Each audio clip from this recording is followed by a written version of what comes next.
베드로전서 2장 18절에서 25절 말씀 함께 봉독한 이 말씀 중심으로 두 상전이라고 하는 제목으로 하나님의 말씀을 상고하겠습니다. 지난 주일에 우리가 말씀했던 내용을 잠시 살펴보는 것이 오늘 문맥을 이해하는 도움이 될 거라고 여겨집니다. 베드로전서 2장 13절에 보면 어떤 말씀이 있었습니까? 인간의 모든 제도를 주를 위하여 순종하라 라는 말씀이 있었죠.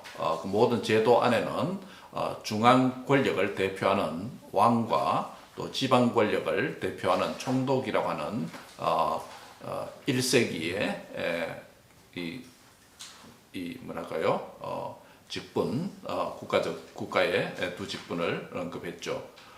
그리고 15절에 보면 선행으로 어리석은 사람들의 무식한 말을 막으신다 라는 말씀도 있었고, 또 12절에 보면 성도가 악행한다라고 비방하는 그 세상 사람들이 주께서 다시 오시는 날에, 재림의 날에 하나님께 영광을 돌리게 될 날까지 선행을 쉬지 말고 행하라 라는 이런 말씀도 있었습니다. 그래서 요약을 하면 성도는 지상에서 사는 삶을 통해서 순종과 선행의 삶을 통해서 하나님께 영광 돌리는 참 자유자로서 하나님의 종이 되어서 살아라 라고 말씀했습니다. 한편으로는 자유자라는 측면도 있고, 또 한편은 종의 신분이 있는데 그 종은 죄와 세상의 종이 아니라 하나님의 종과 같이 살자라고 그렇게 말씀을 했죠. 그래서 하나님의 종과 같이 사는 삶이 어떤 삶인가?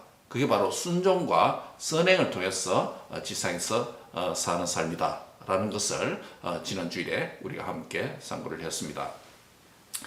지금까지 사도 베드로는 왕과 총독과 같은 국가의 고위 이 통치 구조와 모든 제도의 주를 위하여서 이것도 순종해야 된다라는 말씀을 했죠.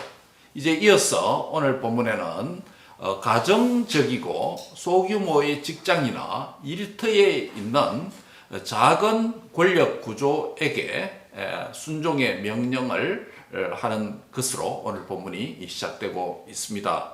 그래서 오늘 세 단락으로 나누어서 함께 생각할 텐데요. 먼저 18절부터 20절에 보면 어떤 내용이 있습니까? 여기에 첫째 단락은 범사에 순종하라고 하는 메시지가 있습니다. 한번 같이 하겠습니다. 범사에 순종하라. 범사에 순종하라. 18절을 같이 한번 읽어보겠습니다. 보면 18절입니다. 시작. 사환들아, 범사에 두려워함으로 주인들에게 순종하되 선하고 관용하는 자들에게만 아니라 또한 까다로운 자들에게도 그리하라.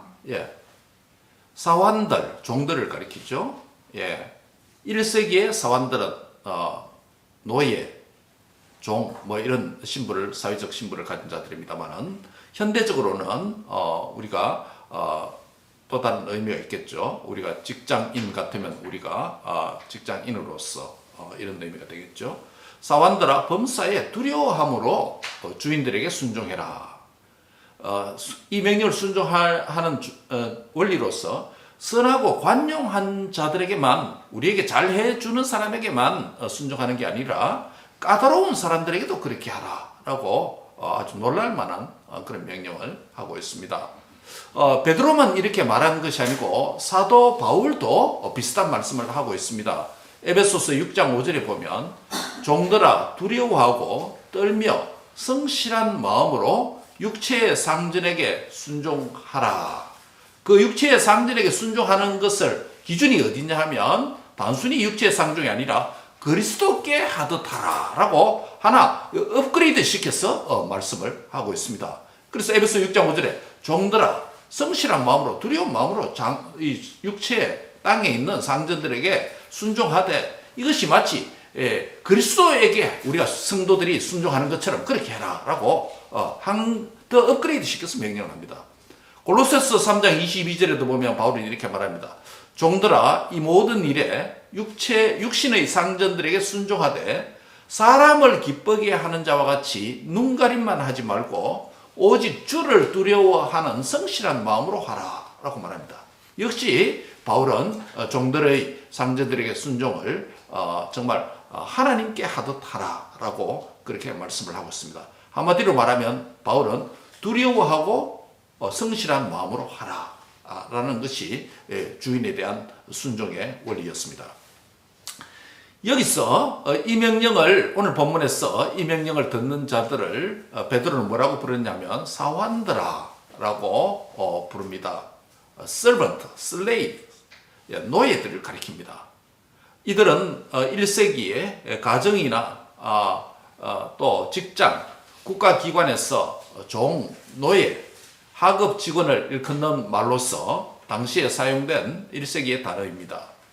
남성 복수 명사이기 때문에 이 사환들은 남자들만 가리키는 게 아니라 여자들에게도 해당되는 말씀이었습니다.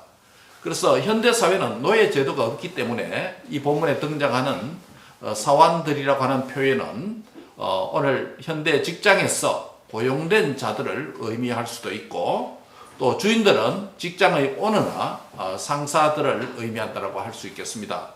더 확대 적용하면 인간 사회 안에서 있는 모든 종류의 윗사람을 상전들이고, 또 반대편을 사환들이다, 이렇게 우리에게 적용할 수도 있겠습니다. 학생들 같으면 선생님, 교수님들이 상전이 될 수 있겠고, 또 학생들은 그 밑에서 배우는 또 사환들이 될 수가 있겠습니다. 이렇게 적용할 수 있다는 것입니다.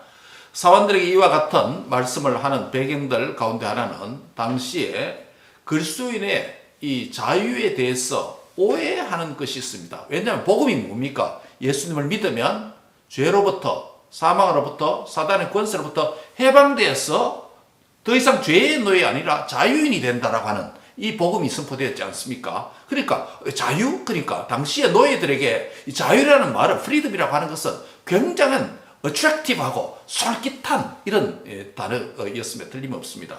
그래서 바로 사환들아 라고 이렇게 말을 하는데, 그리스도인의 이 자유에 대한 오해가 당시에 그들에게 있었다는 것을 이 본문이 암시하고 있습니다.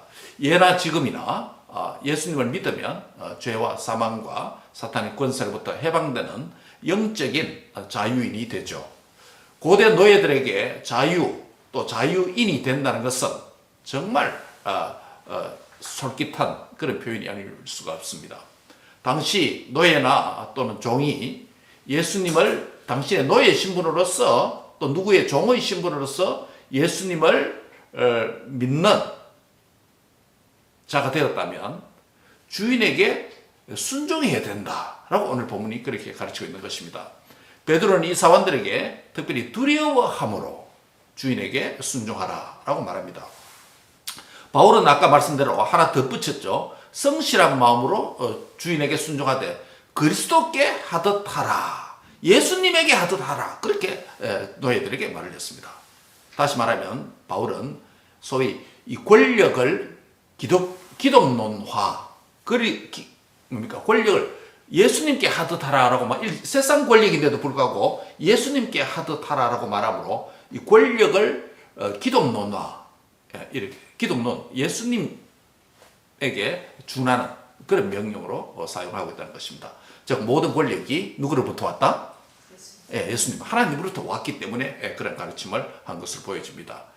그 당시에 노예에게 그 주인의 성품이 어떠하든지, 어떤 주인은 참 온화하고 친절하고 관대한 주인도 있었겠죠. 그런 주인을 만나면 참 행복하겠죠. 그리고 또 어떤 주인은 또 그런 까다로운 주인들이 있을 수 있겠죠.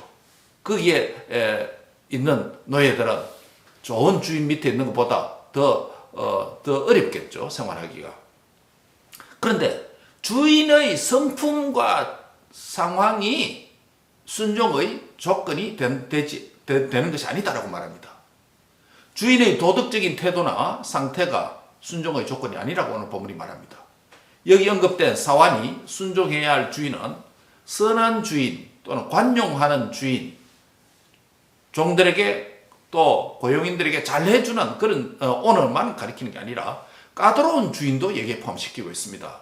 그래서 선한 자들, 여기 선한 자들이라고 하는 것은 완벽한, 또 도덕적으로 선하고 정직한, 또 유익하고 이로운 이런 의미가 있습니다. 그래서 우리 노예들에게 유익하고 이롭고 잘 대해주고 이런 주인들뿐만 아니라 또 관용한 온화한 친절한 이런 의미가 있는데 친절한 오늘뿐만 아니라 까다로운 자들, 여기서 까다로운 자들 의미가 무슨 뜻이냐면 부정한, 심지어는 비양심적인 이런 의미도 있습니다. 부정직한 이런 의미도 갖고 있습니다. 그러므로 사환이 두려워하고 순종해야 될 주인은 다른 어떤 조건 때문이 아니라 무엇 때문에? 주인이기 때문에 순종하라 라고 말을 하는 것입니다. 우리 이것만 들으면 상당히 불합리하고 또 지난주에 우리가 말씀을 드렸던 노예 해방을 위해서 윌버포스가 영국의 윌버포스가 노예 해방을 위해서 그렇게 하나님의 뜻이라고 그것을 철폐해야 될 제도로 여기고 그렇게 한평생 60여 년간 그 일을 해서 죽음을 앞둔 10일 앞에 이 법이 통과되어서 영국의 노예 제도가 해결되지 않습니까? 그 본문과 생각해보면 충돌이 있는 것 같죠. 그러나 이것은 한 측면입니다. 지금 계속 본문이 이어집니다만은 일단은 사환은 예수님을 믿어서 영적인 자유인이 됐더라도 육체의 상전에게는 여전히 순종해야 될 임무와 책임이 있다라고 가르치고 있습니다. 노예 제도가 당시에 어떤 어려운 까다로운 주인을 만나면 매도 맞고 여러 가지 힘들겠죠. 약자입니다. 사회적 약자입니다. 그렇죠. 현대 직장 사회 같으면 직장에서 부당한 대우나 비양심적인 요구사항을 상사로부터 받으면 직장을 그만둘 수는 있지만은 고대 신분제도 사회에서 주인의 집에 태어났거나 주인이 값으로 산 노예이면 평생 노예에서 해방될 수가 없는 상황이었습니다. 노예 제도는 거의 운명론적이었다고 할 수 있습니다. 오늘 말씀은 그런 상황에서 주어진 말씀이기 때문에 임의로 노예 신분 제도에서 벗어나거나 탈퇴할 수가 없었던 당시의 상황이었습니다. 이런 상황에서 어떤 사환은 선하고 관용하는 주인들에게는 존경과 순종을 하기가 매우 기쁘고 쉬웠겠죠. 그러나 까다로운 주인에게는 존경과 순종을 하기에 상대적으로 훨씬 까다롭고 어려웠을 것입니다. 그러나 종이기 때문에 그 주인에게 얼굴로 표시도 할 수 없고 그렇게 순종했겠죠. 까다로운 주인을 섬길 때 여러 가지 어려움이 있을 수 있습니다. 까다로운 주인에게 어떤 사환이 순종해야 할 경우 그 사환은 부당하고 어려운 고난을 받을 수가 있습니다. 그럴 경우 그 사환은 어떻게 해야 될까요? 현대 사회 문화적 용어로 전환하여 표현하면 직장에서 까다로운 상사를 만나면 어떻게 해야 합니까? 라는 이런 의미가 됩니다. 본문 19절에 따르면 부당하게 고난을 받아도 하나님을 생각함으로 그 슬픔과 수고와 고난과 억울함을 참으면 이는 하나님 앞에 아름다운 것이다 라고 말합니다. 주인의 요구가 때로 인간적으로 보면 부당한 일일 수 있지만 주인이기 때문에 순종해야 하는 것이 사환의 당시의 임무라는 것입니다. 이 경우에 하나님을 생각함으로 그 슬픔을 참으면 아름다운 것이다 라고 위로의 말씀을 더합니다.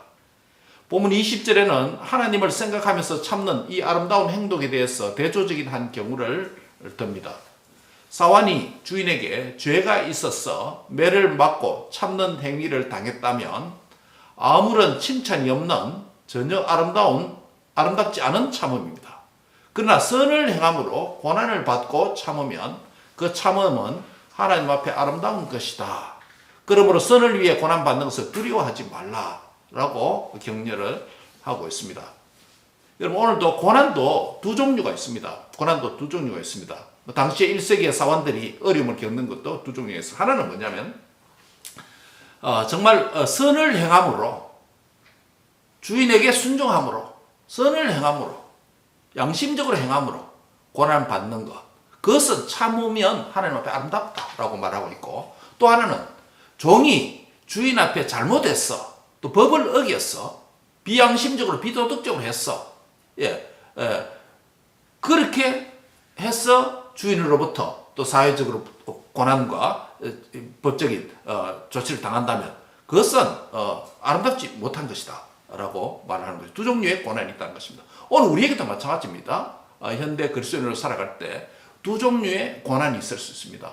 하나는 우리가 죄를 지어서 어려움을 겪고 고난을 당하는 경우가 있습니다. 그건 하나님의 징계로 우리가 받아들이는 것이죠. 이런 경우는 우리가 그 죄를 회개하는 것이 그 징계에서 치유되고 회복되는 길이죠. 그러나 또 정말 하나님의 복음을 위해서 신앙 때문에, 믿음 때문에, 양심 때문에, 하나님의 의를 행하는 그 선행 때문에 하나님의 영광 돌리는 삶을 나그네로서 이 땅에 살아가는 이것 때문에 슬픔도 당하고 손해도 보고 억울함도 겪고 이렇게 한다면 그것은 선을 행하기 위해서 당하는 고난이고 희생이기 때문에 유익하다. 그것을 참으면 하나님께 아름다운 것이 된다. 복이 된다라는 것입니다. 오늘도 복된 주일을 맞이해서 정말 우리가 하나님 앞에 나왔는데 선을 행하다가 하나님을 위해서, 하나님의 영광을 위해서 살아간 삶을 위해서 또 손해를 보고 고난을 겪고 어려움을 겪는다면 그것은 참아야 되는 일이고 그것은 계속해야 될 일이고 그것은 하나님 앞에 아름다운 것임을 인하여서 선을 행하되 낙심치 말고 계속 그 선을 행하는 복된 나그네 여정이 다 되시기를 주의 이름으로 축복합니다. 아멘. 역사가 필립 셰프라는 사람이 있습니다. 필립 셰프는 당시 스무나 교회의 초대교회 가운데 하나인 스무나 교회의 감독이고 또 사도 요한의 제자였던 폴리갑의 최후 장면을 필립 셰프가 역사가로서 이렇게 묘사를 하고 있습니다. 처형자들은 그를 채찍으로 몹시 때렸으며 마침내 불태웠습니다. 누구를 불태웠다는 겁니까?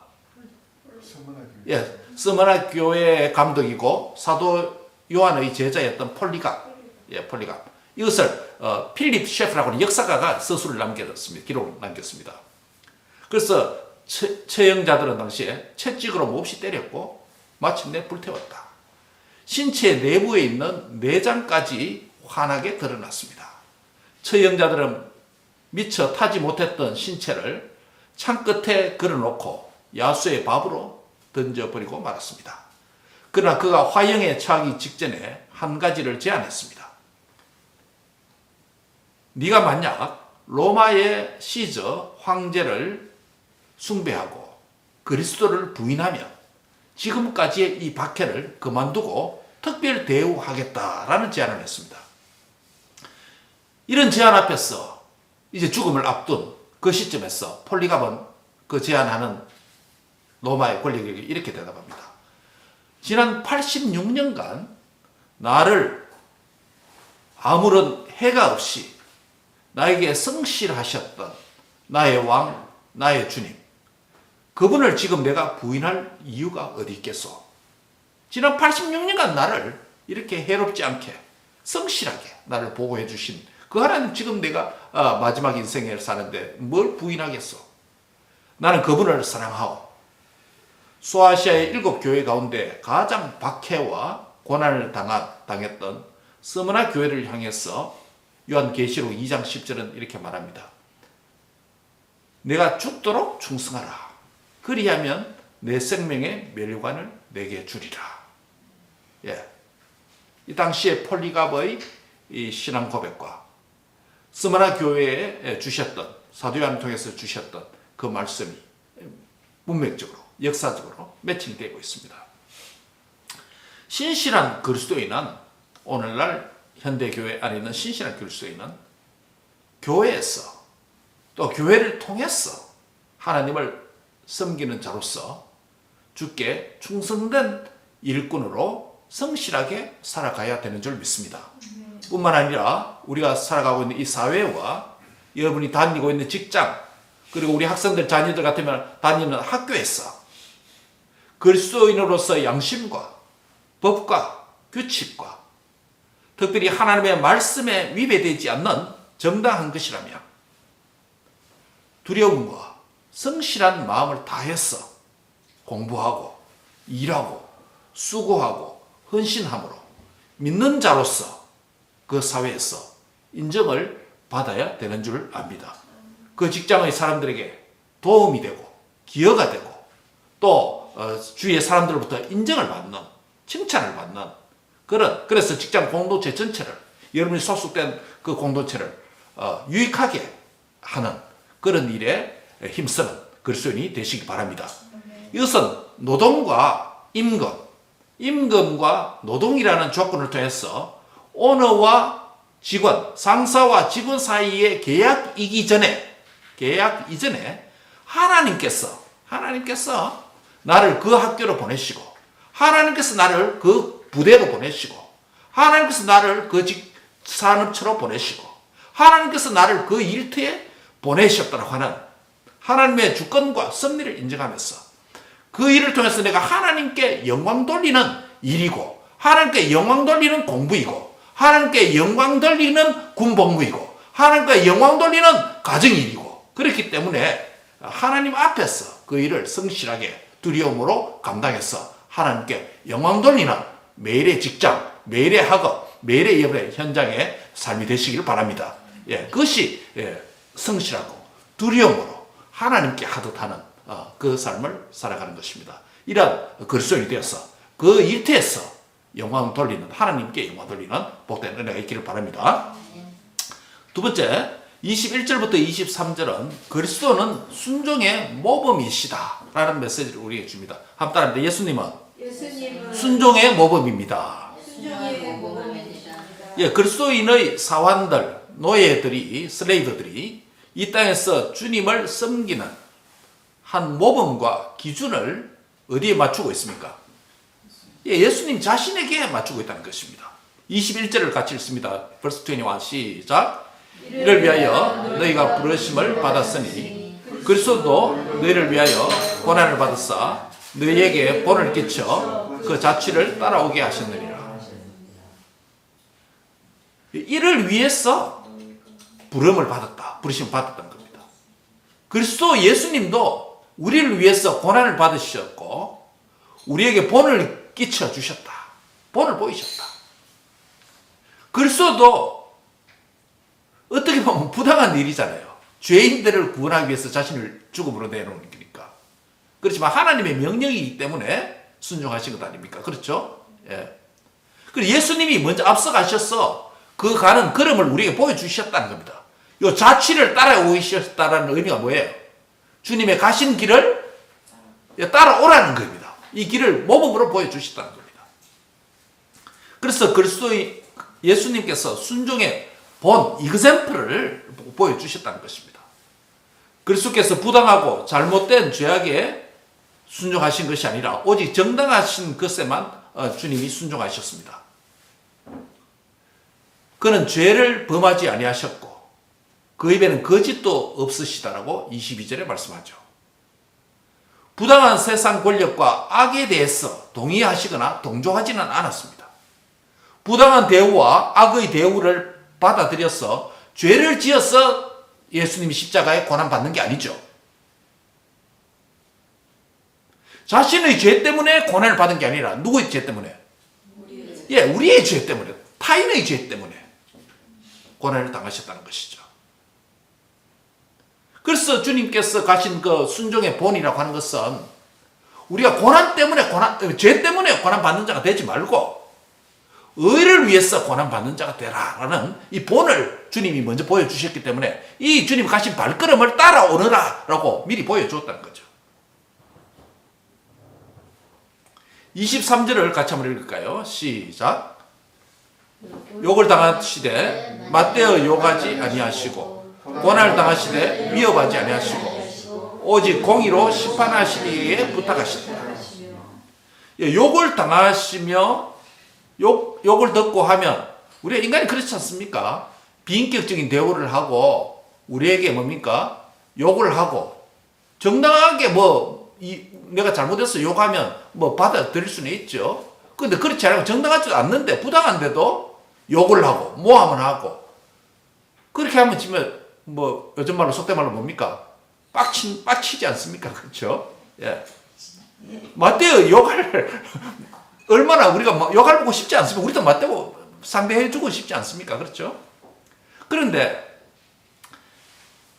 이 주님께서 욕을 당하시면서 전혀 빡치시도 아니하시고 맞대어 욕하지도 아니하시고 고난을 받으시면서 자기는 충분히 그것을 이길 수 있고 또 심지어 천군천사를 보내서 그 제압할 수도 있는데 아무런 위협도 하지 아니하셨다. 너희들이 나에게 이렇게 고난 당하면 너희가 나중에 잘못된다. 이런 위협도 부드러운 위협조차 하지도 아니하셨다는 겁니다. 오직 한 게 하나가 있습니다. 무엇입니까? 공의로 심판하시는 그 하나님 아버지께 부탁하셨다. 저 자신의 고난은, 의를 위한 자신의 고난은 어떻게 했다? 참았다.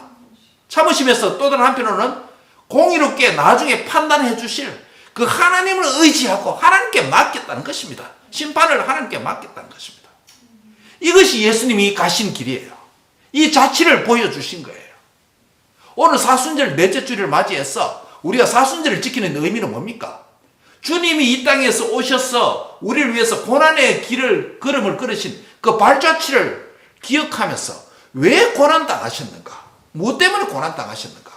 그 고난의 주님을 우리도 묵상하고 우리도 그렇게 살겠다라고 하는 삶으로 고백하는 그 삶을 한번 다시금 상기하고 기억하도록 하기 위해서 지난 2000년 동안에 이 사순절을 교회가 지켜오고 있는 것입니다. 주님이 욕을 들으시면서도 맞대어서 상대방에게 욕도 안 하시고 고난을 받으면서 작은 부드러운 위협조차도 하지 아니하시고 자신은 참으시면서 공의로운 하나님이 나중에 해결해 주실 것이다. 나중에 갚아 주실 것이다. 나의 억울함을 주님께 호소하고 아버지의 뜻에 자신은 복종을 하셨습니다. 사랑하는 성도 여러분, 참된 성도가 바른 믿음을 가지고 성경 말씀대로 순종하여 살아가려고 할 때 부당한 세상 안에서 교회와 믿음과 그리스도를 핍박하고 박해하고 비방하는 그들 앞에서 우리의 신앙을 지키기가 얼마나 힘들고 어렵겠습니까? 어렵겠습니까? 또 다른 한편으로 우리가 약하고 또 미련해서 성경적인 말씀에 순종하고 주님이 가신 길을 따라가기에 얼마나 또 힘들겠습니까? 어렵겠습니까? 그러나 하나님께서 정의롭고 공의로운 하나님께서 우리의 약함도 주님이 기억해 주시고 우리의 부당함도 주님이 기억하시고 미국의 한날에 영광스러운 백보자 앞에서 주님께서 정의롭게 바르게 판단해 주실 날이 있다라고 하는 그 소망 안에서 예수님이 참으셨던 것처럼 오늘 저와 여러분도 잘 참고 인내하는 믿음의 성도가 다 되시기를 바랍니다. 예. 우리가 어떻게 믿음대로 살려고 성경대로 살려고 하면 세상에서 좀 손해봅니다. 손해봅니다. 희생도 해야 됩니다. 지난 우리 희생적인 나그네라고 했잖아요. 예. 봅니다. 어렵습니다. 또 마음의 부담과 어려움도 겪습니다. 예. 말씀대로 살려고 하면 믿지 않는 상사의 눈치도 봐야 되고 예. 어렵습니다. 어렵습니다.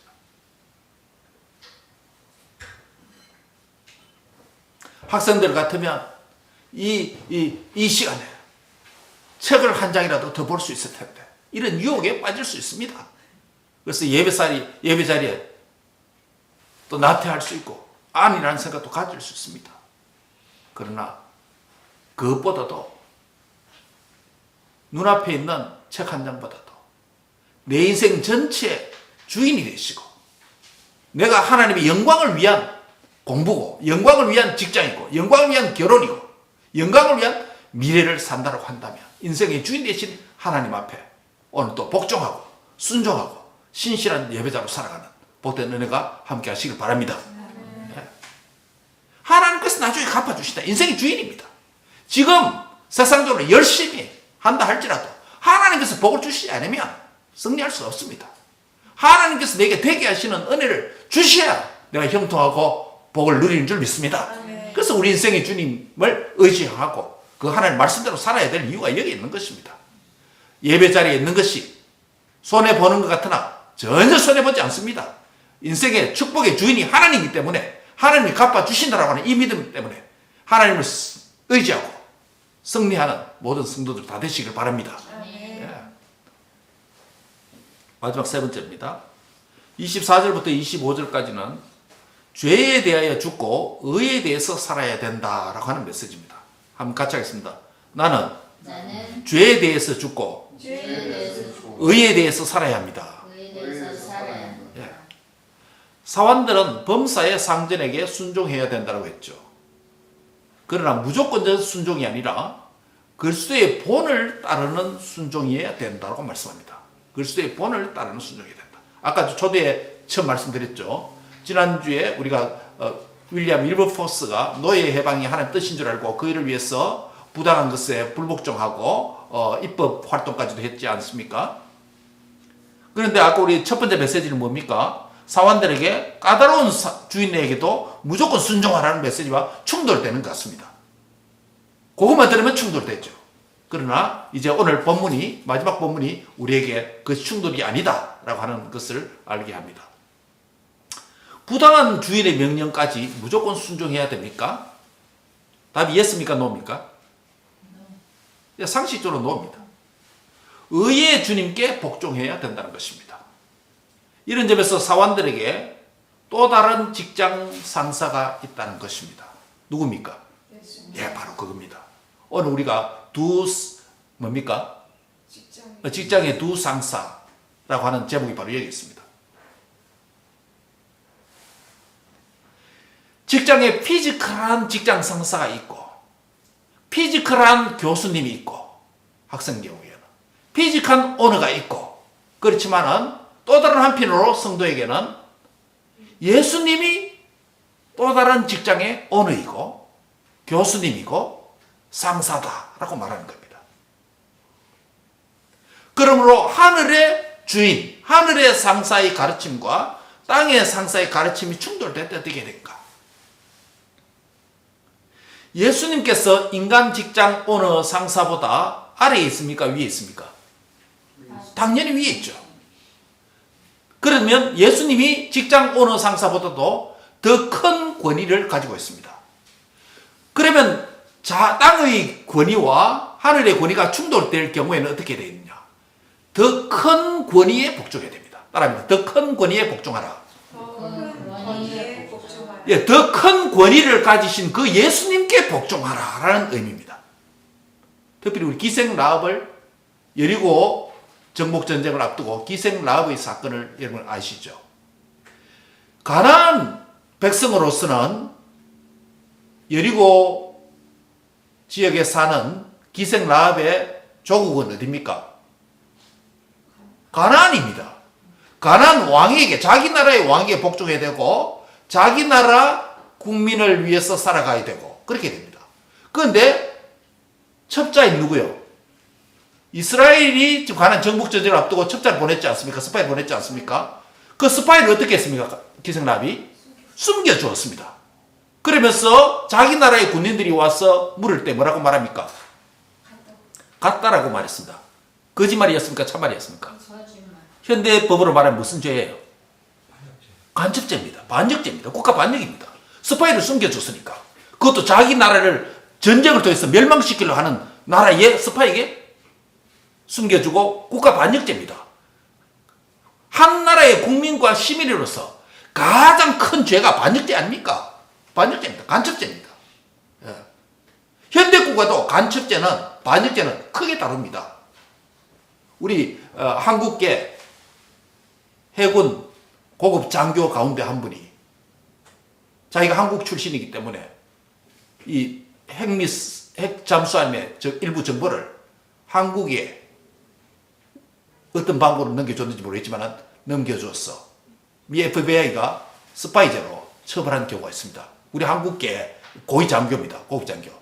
예. 현대 국가, 이 민주 사회에도 민주주의의 최첨단 미국에서도 간첩죄는 그만큼 심하게 다룹니다. 기생 라합이 자기 조국을 배반하고 간첩, 첩자, 적국에 협조합니다. 그런데 성경은 어떻게 평가합니까? 히브리서 기자가 뭐라고 말합니까? 기생 라합은 믿음으로 히브리서 11장에 믿음으로 그 일을 했다라고 칭찬합니다. 나중에 기생 라합 집이 다 구원을 받고 특별히 메시아의 조상이 됩니다. 엄청난 복을 받습니다. 우리가 기독교 윤리주의를 어떻게 생각합니까? 오늘 그러면 우리가 미국민으로서 또 한국 국민으로서 우리나라가 위험에 처할 때 적국에게 넘겨줘야 됩니까? 어떻게 해야 됩니까? 그래서 이 첨예한 신학적 문제를 기독교 윤리에서 이렇게 가립니다. 자기 조국에게 순종하고 자기 나라의 왕에게 순종하고 그 법을 지켜야 되지만은 그러나 그것보다 더 땅에 있는 권위보다 the higher authority, 더 높은 권위가 있다. 그게 누굽니까? 하나님이에요. 하나님께서 이스라엘 백성을 통해서 가나안을 정복하는 것은 애굽에서부터 나와서 하나님의 구원하신 이스라엘 백성을 향한 이스라엘 백성들에서 만인을 구원하시고자 하는 하나님의 뜻과 계획, 주권적인 뜻이기 때문에 더 큰 권위이신 여호와 하나님께 복종하는 일이기 때문에 희생 나합이 조국을 배반하는 스파이 지시임에도 불구하고 반역됨에도 불구하고 이스라엘 첩자들을 숨겨주고 그 일에 동조해서 구원을 받았다라고 가르친 것입니다. 따라합니다. 더 큰 권위에 복종해야 합니다. 예. 오늘 우리가 땅에서 직장 상사들에게 또 땅에 우리가 법들을 지키고 건강한 시민으로서 그리스도인으로 살아가야 됩니다. 이게 첫째입니다. 그러나 만약 충돌된다면 더 큰 권위이신 하나님께 복종하는 것이 그리스도인으로서 살아가는 삶이다. 그래야 할 때 땅에서 손해보겠죠. 밖에도 받겠죠. 그러나 그것도 주를 위해서 참음이 뭐가 있다? 하나님 앞에 아름답고 복된 일이다. 그게 뭡니까? 누가 보여있으면 기생 라합이 그 길을 보여주셨어요. 히브리서 평가합니다. 기생 라합은 믿음으로 하나님께 복종함으로 하나님께 그 복받는 자가 됐다고 말합니다. 사랑하는 성도 여러분, 이 땅에서 그리스도인으로 살아가기에 말씀대로 살아가기에 얼마나 어렵고 피곤한 일이고 힘든 일이겠습니까? 그러나 땅의 원리와 땅의 법과 지상의 법과 하늘의 법, 성경법이 충돌할 경우에 땅의 상사와 하늘 상사가 다른 것을 요구할 때 여러분은 더 큰 권위에 복종하는 그런 은혜가 있길 바랍니다. 그것 때문에 고난받고 어려움 당하면 감수하시고 하나님께서 정의롭게 판단해 주실 것이라고 하는, 땅에서도 하나님께서 해결해 줄 수도 있지만 하늘에서 정의롭게 궁극적으로 판단해 주실 날을 믿으며 인내하고 잘 참는 멋진 성도들이 되시기 바랍니다. 또 그러면서 상사들에게 말합니다. 상사들에게도 너희보다 더 큰 하늘의 상사가 있음을 알아야 된다라고 경고를 합니다.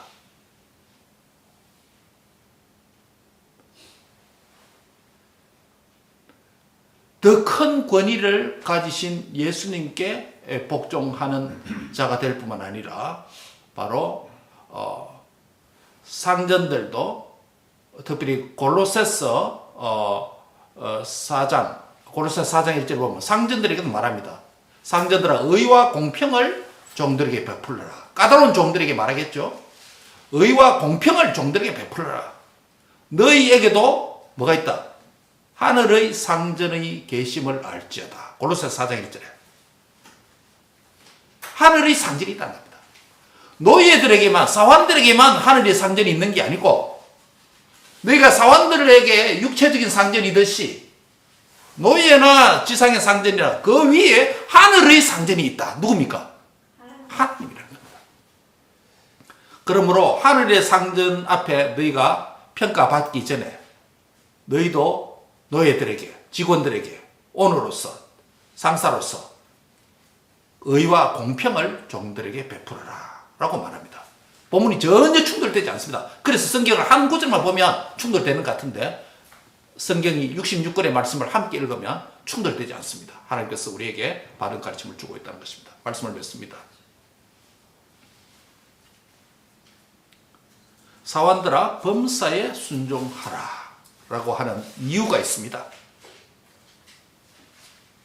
까다로운 자들이까지 힘들게 하는 자들에게까지 순종해야 됩니다.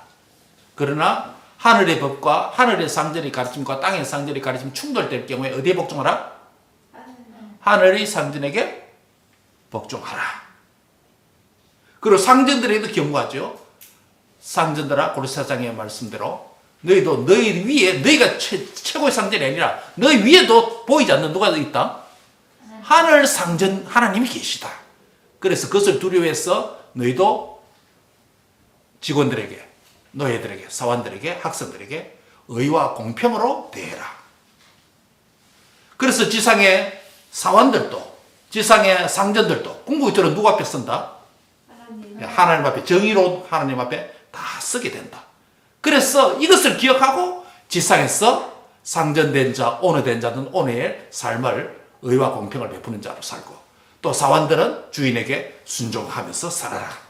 그리할 때 이 사회가, 이 직장이 하나님의 뜻대로 형통하게 된다라는 가르침을 오늘 우리에게 주고 있습니다. 사교계에 한 부유한 부인이 있었습니다. 사교계의 이 부유한 부인은 어느 날 심한 병에 걸렸습니다.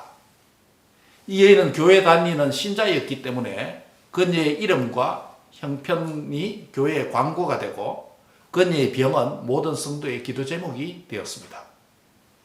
의사도 자신이 없다라는 말을 가족들에게 남겼지만 놀랍게도 이 여인은 성도들의 기도로 회복되기 시작했습니다. 환자 자신도 그것이 특별한 하나님의 은혜라는 것을 알게 되었습니다. 하루는 이 부인의 친구들에 의해서 부인의 건강 회복을 축하하기 위한 축하 연회를 베풀어졌습니다. 연회를 마련한 주인이 이렇게 말했습니다. 여러분, 지금부터 즐거운 시간을 보내기 위해서 마시는 일과 카드놀이로 영을 즐기겠습니다. 라고 멘트를 날렸습니다. 그러자 지금까지 이런 일에 가장 앞장을 섰던 그 부인이 연회를 주최한 주인에게 이렇게 말합니다. 부디 저를 이해해 주시기 바랍니다. 저는 영원히 eternity, 영원히 무엇인가를 이번 일을 통해서 실감했습니다. 이 세상이 짧은 것을 깨달았고 죽음의 문턱에도 서보았습니다. 그리기에 저는 이전에 즐기던 세상 일을 다시 반복할 수 없군요. 라고 양해를 구하며 그 일을 피했습니다. 그럼 참성도 아니겠습니까? 하나님은 은혜를 받고 구원을 받고 회복을 받았는데 다시금 술 마시는 일과 카드놀이와 세상 즐기는 그 일을 죄진 일을 하지 않고 그것을 요청한 사람들에게 겸손하게 양해를 구하면서 그 일을 피했습니다. 이게 은혜 받은 자의 태도라고 할 수 있겠습니다. 사랑하는 성도 여러분, 세상에서 일시적으로 고난을 겪고 애매하게 어려움을 겪고 부당한 대우를 받는 일이 있다 하더라도 하늘 상전을 의식하고 하나님을 사람들보다 더 의식하면서 살아가는, 사람 눈치 보는 자로 살지 말고 하나님 눈치 보는 자로 살아가는 은혜가 있기를 바랍니다. 그렇게 살 때 하나님께서 정의롭고 공평하신 하나님께서 나에게 다 갚아주신 것을 기억하고 그 하나님을 신뢰하면서 주님의 가신 길을, 발자취를 따라가는 복된 성도들 다 되시기를 주의 이름으로 축복합니다. 기도하겠습니다. 하나님 감사합니다. 죄에 대해서는 죽고 의에 대해서는 살자로 불러주신 것 감사합니다. 그런데 우리가 때로 약해서 죄에 대해서 죽어야 되는데 죄에 대해서 더 살아나고 의에 대해서 더 죽어버리는 미련한 인생을 용서하여 주시옵소서. 사랑하는 주님, 죄와 사망으로부터 구원받은 우리가 땅에 여러 가지 상전들이 있고 여러 가지 또 복종해야 될 규칙들이 있습니다. 우리가 그리스도께 하던 땅의 상전들에게 순종하고 복종하고 성실히 두려움으로 잘 살아가는 종들이 되도록 축복해 주옵소서. 이것이 그리스도의 종들이라는 길이라는 것을 알게 하여 주옵소서. 그러나 또 하늘의 상전의 가르침과 땅의 상전의 가르침이 충돌될 때는 더 큰 권위에 복종하게 하여 주옵소서. 그 일로 인해서 땅에서 상전들에게 핀잔을 듣고 눈치를 보고 어려움을 겪는다면 잘 참고 인내해서 정의로운 하나님께서 갚아주실 줄 확실히 믿고 하나님 앞에 아름다운 결실을 맺는 복된 자가 되도록 축복해 주옵소서. 또한 땅에서 상전으로 오늘로 주인으로 살아가는 자가 있다면 또 하늘 상전이 계심을 알았어 땅의 사원들에게 또 하나님 아버지 공평과 의를 행하는 자로 살게 하여 주시옵소서. 지상의 나그네로 사는 삶이 우리 위에 두 종류의 상전이 있다는 것을 기억하고 두 상전에게 충성하는 글수의 종들다운 삶을 살도록 축복해 주옵소서. 감사하고 예수님의 이름으로 기도합니다.